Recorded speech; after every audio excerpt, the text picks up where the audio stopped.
Hello दोस्तों, नमस्कार। एक बार फिर स्वागत है आपका दिव्यांश एजुकेशन चैनल में। दोस्तों, अगर चैनल पर पहली बार आए हैं तो प्लीज़ चैनल को सब्सक्राइब जरूर करें। दोस्तों, जैसा कि आप देख रहे हैं संशोधित राजपत्र 2022।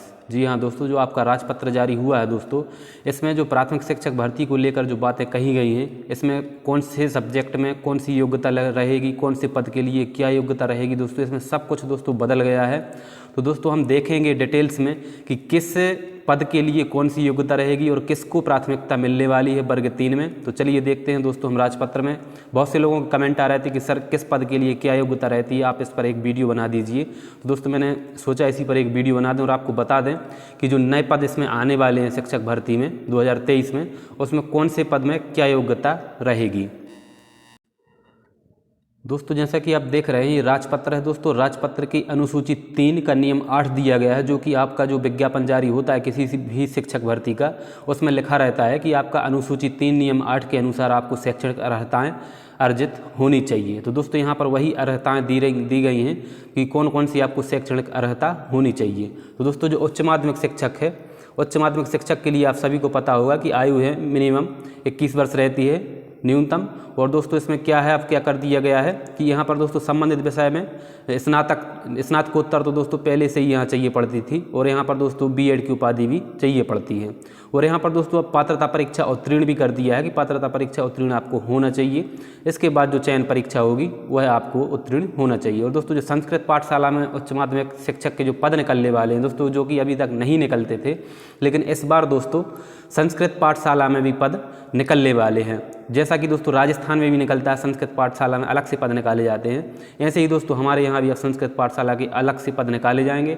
और इसमें दोस्तों जिसने संस्कृत साहित्य से ही, यहाँ पर आप देख रहे हैं माध्यमिक शिक्षक संस्कृत के संबंध में संस्कृत साहित्य व्याकरण आदि में मान्यता प्राप्त संस्थान विश्वविद्यालय से द्वितीय श्रेणी में आचार्य की उपाधि न्यूनतम शैक्षणिक योग्यता होनी चाहिए। इसके अतिरिक्त बीएड उपाधि भी धारित करना अनिवार्य होगा, यानी कि आपको आचार्य की उपाधि चाहिए संस्कृत विश्वविद्यालय से, और इसके लिए दोस्तों आपको बीएड भी चाहिए पड़ेगा, तब आप संस्कृत पाठशाला में शिक्षक बन सकते हैं दोस्तों। जो कि यहाँ पर नए हैं जो नियम दोस्तों यहाँ पर जारी किए गए हैं, नई बातें दोस्तों आपको यहाँ पर देखने को मिल रही हैं।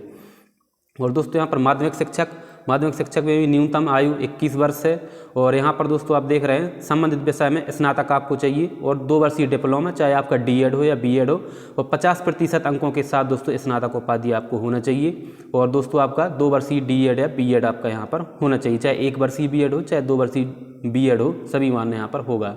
फिर यहाँ पर दोस्तों वही है कि शिक्षक पात्रता परीक्षा उत्तीर्ण और संबंधित विषय में कम से कम 3 वर्ष तक आपने अध्ययन किया हो। ऐसा नहीं हो कि आपने 1 साल तक कोई किया और उसके बाद में बदल दिया सब्जेक्ट, हालांकि बीच में बदलते नहीं हैं। कुछ लोगों ने क्या किया था कि फाउंडेशन कोर्स में इंग्लिश था उनका, तो उनने उस भरोसे उसमें फॉर्म डाल दिया था इंग्लिश से और उनको बाहर कर दिया गया। ऐसा नहीं होता दोस्तों, एक सब्जेक्ट आपका रहता है, इंग्लिश लिटरेचर रहता है, हिंदी लिटरेचर रहता है, वह प्रॉपर आपका 3 साल तक होना चाहिए, तभी आप इसके लिए वैलिड रहेंगे। और पात्रता परीक्षा के उपरांत आपको चयन परीक्षा में शामिल होना पड़ेगा। और दोस्तों इसमें भी संस्कृत विश्वविद्यालय के लिए यहाँ पर आप देख रहे हैं जो संस्कृत पाठशाला की दोस्तों इस बार जो भर्तियाँ निकलने वाली हैं, तो यहाँ पर दोस्तों आप देख रहे हैं एक चीज़ और है कि संबंधित विषय में न्यूनतम 45% अंकों के साथ स्नातक उपाधि में संबंधित समय पर जारी एनसीईआरटी विनियमों के अनुसार शिक्षा शास्त्र में स्नातक उपाधि बीएड। दोस्तों यहाँ पर जो SC/ST के लोग रहते हैं और OBC के दोस्तों, इनको 45% यहाँ पर दिया जाता है। और दोस्तों यहाँ पर आप देख रहे हैं कि इनके लिए दोस्तों 5 जनरल के लिए मतलब UR के लिए 50% यहाँ पर अंक चाहिए पड़ते हैं स्नातक में, ठीक है, नहीं तो वो लोग बाहर हो जाएंगे।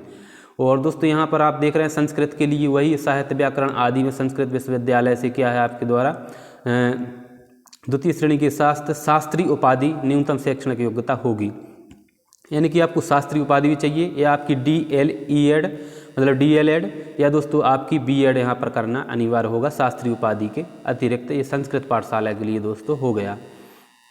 अब दोस्तों यहाँ पर आपकी बात आती है प्राथमिक शिक्षक की।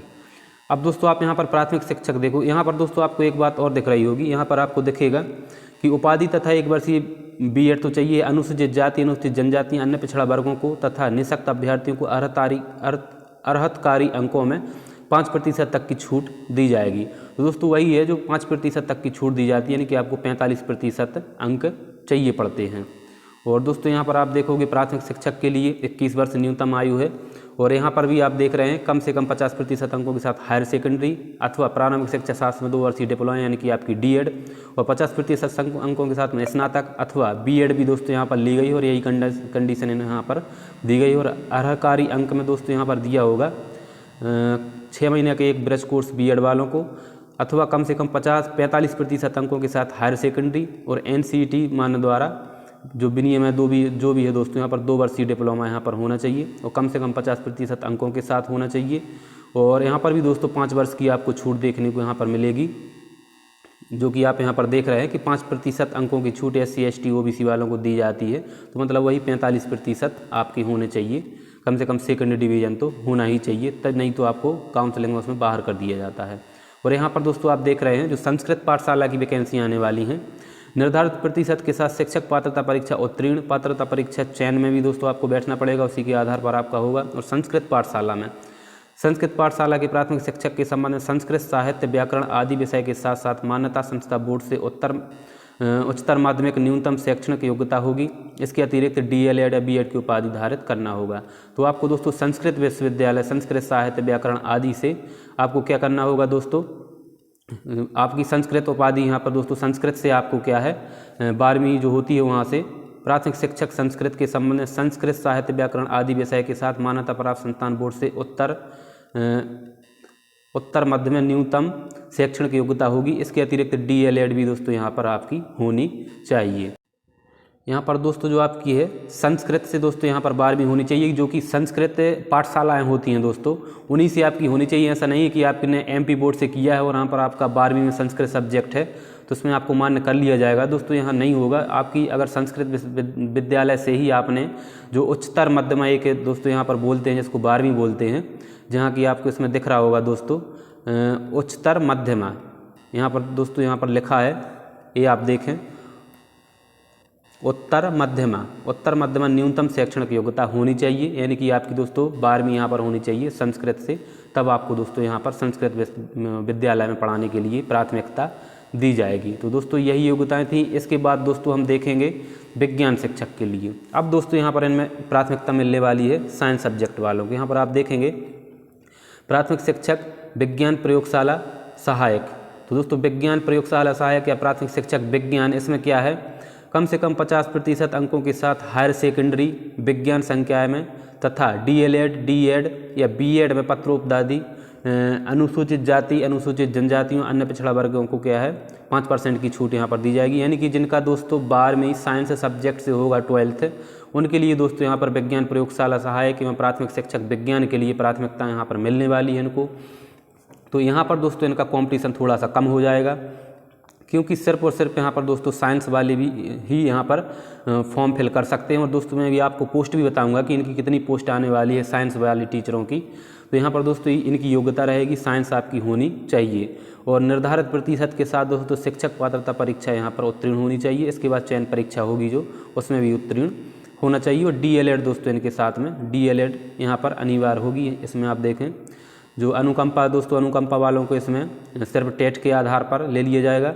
ऐसे प्राथमिक शिक्षक जो हायर सेकेंडरी परीक्षा विज्ञान विषय के साथ उत्तीर्ण होंगे, उन्हें प्राथमिक शिक्षक विज्ञान प्रयोगशाला सहायक के पद पर पदस्थ किया जा सकेगा। दोस्तों ऐसे शिक्षक यहाँ पर आप देख रहे हैं, ऐसे प्राथमिक शिक्षक जो हायर सेकेंडरी परीक्षा विज्ञान विषय के साथ उत्तीर्ण होंगे, यानी कि उनको दोस्तों पदोन्नत भी यहाँ पर किया जा सकेगा। अगर जिनकी साइंस के साथ है तो उनको विज्ञान प्रयोगशाला सहायक शिक्षक में पदोन्नत किया जा सकेगा। दोस्तों यह भी यहाँ पर लिखा गया है। और साथ साथ में दोस्तों आपकी DEd BEd भी यहाँ पर होनी चाहिए।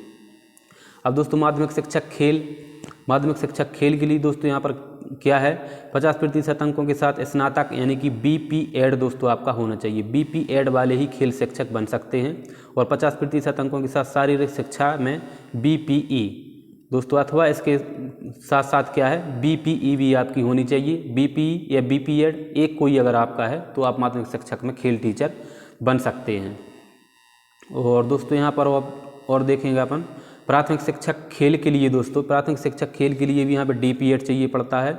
यहाँ पर आप देखेंगे कम से कम 50% अंकों के साथ हायर सेकेंडरी परीक्षा और मान्यता प्राप्त संस्थान से शारीरिक शिक्षा में डिप्लोमा बीपीएड, बीपी या उसके समकक्ष दोस्तों। तो यहाँ पर दोस्तों आपका बीपीएड, बीपी या डीपीएड आपका दोस्तों यहाँ पर होना चाहिए, तो आप दोस्तों प्राथमिक शिक्षक में खेल शिक्षक बन सकते हैं। और यहाँ पर भी दोस्तों इनकी पात्रता परीक्षा भी होगी और इसके बाद चयन परीक्षा भी इनकी होने वाली है।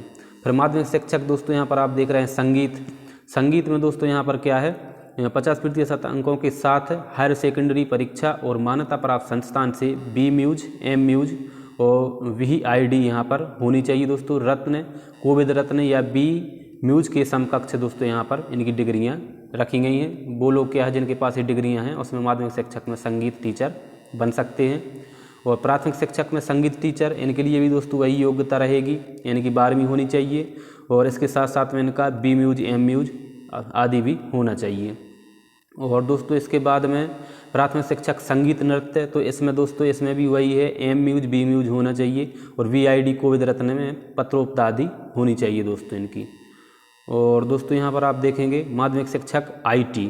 माध्यमिक शिक्षक IT के लिए दोस्तों आप देखेंगे इसमें कि न्यूनतम 50% अंकों के साथ BE कंप्यूटर विज्ञान, यानी कि जिनकी BE है कंप्यूटर विज्ञान, IT है कंप्यूटर इंजीनियरिंग सॉफ्टवेयर में स्नातक, स्नातकोत्तर आदि है।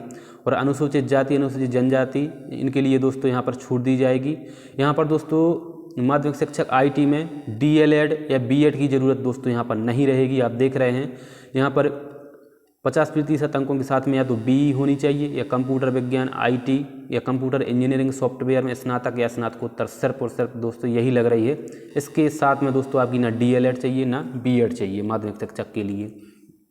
और यहाँ पर दोस्तों इनकी भी चयन परीक्षा होगी, इसके बाद में पात्रता परीक्षा के बाद में चयन परीक्षा होगी। और प्राथमिक शिक्षक IT के लिए दोस्तों आप यहाँ पर इसमें देखेंगे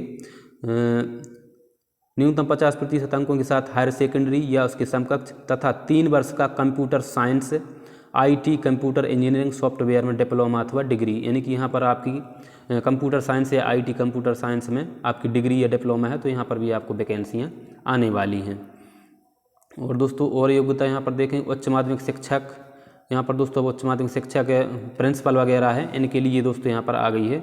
तो आपको यहाँ पर दोस्तों अब नहीं देखना है, अब आपको दोस्तों देखना है कि किस सब्जेक्ट में कितनी पद आ रहे हैं दोस्तों, किस टीचर के कितने पद आएंगे। तो यहाँ पर दोस्तों मैं आपको दिखा दूँ कि जो माध्यमिक शिक्षक के तो आप पहले देख ही चुके हैं, उच्च माध्यमिक शिक्षक के 34,789 हैं पद खाली हैं, इसमें से भर्तियाँ कुछ हो चुकी हैं, 50% पदोन्नति से भरे जाते हैं। और माध्यमिक शिक्षक के 60,686 पद हैं, इसमें 50% पद दोस्तों यहाँ पर मतलब पदोन्नति से और 50% सीधी भर्ती से भरे जाते हैं। माध्यमिक शिक्षक खेल के 931 हैं दोस्तों, जो कि पूरे खाली होंगे। और दोस्तों माध्यमिक शिक्षक संगीत के 700 पद हैं। और माध्यमिक शिक्षक IT के दोस्तों प्रक्रियाधीन हैं, अभी बताए नहीं गए हैं। और दोस्तों प्रधान अध्यापक प्राथमिक शाला के 250 हैं, जो कि सीधे प्रमोशन से भरे जाएंगे। प्राथमिक शिक्षक विज्ञान में दोस्तों प्राथमिक शिक्षक एवं प्राथमिक शिक्षक विज्ञान में दोस्तों इतने टोटल पद यहाँ पर दिए गए हैं। तब इसमें से कुछ पद दोस्तों विज्ञान के भी होंगे और कुछ दोस्तों प्राथमिक शिक्षक के होंगे। तो सीधे आपके 100% पद हैं जो सीधी भर्ती से भरे जाएंगे, जो कि 1,25,243 के आसपास होंगे। तो प्राथमिक शिक्षक में दोस्तों विज्ञान शिक्षक की भर्ती अच्छी खासी आने वाली है, तो विज्ञान वालों को दोस्तों सुनहरा मौका यहाँ पर रहेगा। और प्राथमिक शिक्षक खेल में 860 हैं दोस्तों। प्राथमिक शिक्षक विज्ञान प्रयोगशाला शिक्षक के पद पर पदस्थ किया जा सकेगा दोस्तों। और यहाँ पर इतने पद आपको दोस्तों दिख रहे हैं, 8,515 पद जो प्राथमिक शिक्षक विज्ञान के हैं दोस्तों, 8,515 पद हैं। तो अच्छे खासे पद हैं जो कि विज्ञान वालों को इसमें पदस्थ किया जा सकेगा। प्राथमिक शिक्षक संगीत 150 हैं। प्राथमिक शिक्षक संगीत नृत्य 254। प्राथमिक शिक्षक IT 762 पद दोस्तों आपको यहाँ पर देखने को मिल रहे हैं। तो दोस्तों यहाँ पर ये पदों की जानकारी थी।